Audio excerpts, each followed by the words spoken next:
পৃথিবীতে কারো সাথে খুব বেশি বন্ধুত্ব করতে নেই, প্রয়োজনের চেয়ে খুব বেশি কথা বলতে বা সময় কাটাতে নেই, মনের আশেপাশে কাউকে জায়গা দিতে নেই, সেটা বন্ধু হোক কিংবা বান্ধবী, প্রেমিক হোক কিংবা প্রেমিকা।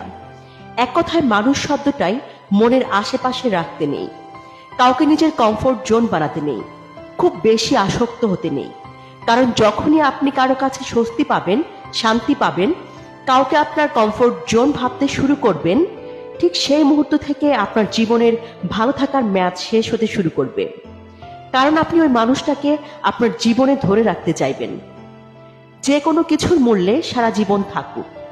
পৃথিবীতে 810 কোটি মানুষের ভিড়ে একটা মানুষ আমার কমফোর্ট জোন হোক, তাকে তো চাইতে ধরে রাখতে ইচ্ছে করবেই, তাই না? এটা দোষের না, কিন্তু এসবের মাঝে আপনি আপনাকে হারিয়ে ফেলবেন। সমস্যাটা শুরু সেখানেই।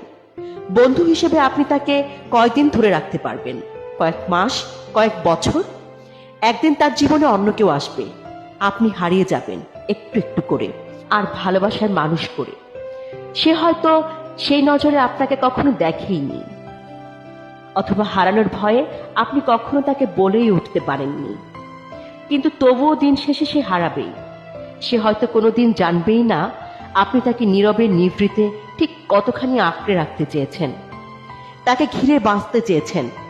এই বন্ধুত্ব শব্দটার আড়ালে কবে সে আপনার জীবনের অবিচ্ছেদ্য অংশ হয়ে গেছে, কবে আপনি আপনার পৃথিবী তার মাঝে সীমাবদ্ধ করে ফেলেছেন, তাকে দোষ দিতে পারবেন না আপনি। কিন্তু আপনি আবার চাওয়াগুলো অস্বীকার করতে পারবেন না, চাইলেও এড়িয়ে যেতে পারবেন না, নিজের অনুভূতিগুলো থেকে পালিয়ে যেতে পারবেন না। কিন্তু তাকে চাইতেও মানা, ধরে রাখতেও পারবেন না। সব শেষে সব থেকে যাবে, কিন্তু কোথাও আপনি থাকবেন না। আপনার ভালো থাকা আর কোনো দিনই হবে না। সেই একটা মানুষের ঘাটতি হয়তো সারা জীবনেও পূরণ হবে না।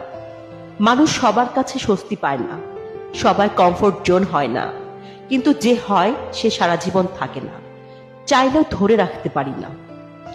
এরা কিছু মুহূর্তের স্বস্তি নিয়ে আমাদের বদঅভ্যাস তৈরি করে, তারপর খুব প্রিয় যন্ত্রণা হয়ে হারিয়ে যায়।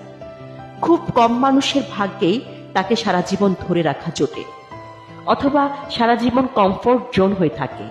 কিন্তু সেই ভাগ্যবানদের লিস্টে হয়তো আপনার নামটা থাকবে না।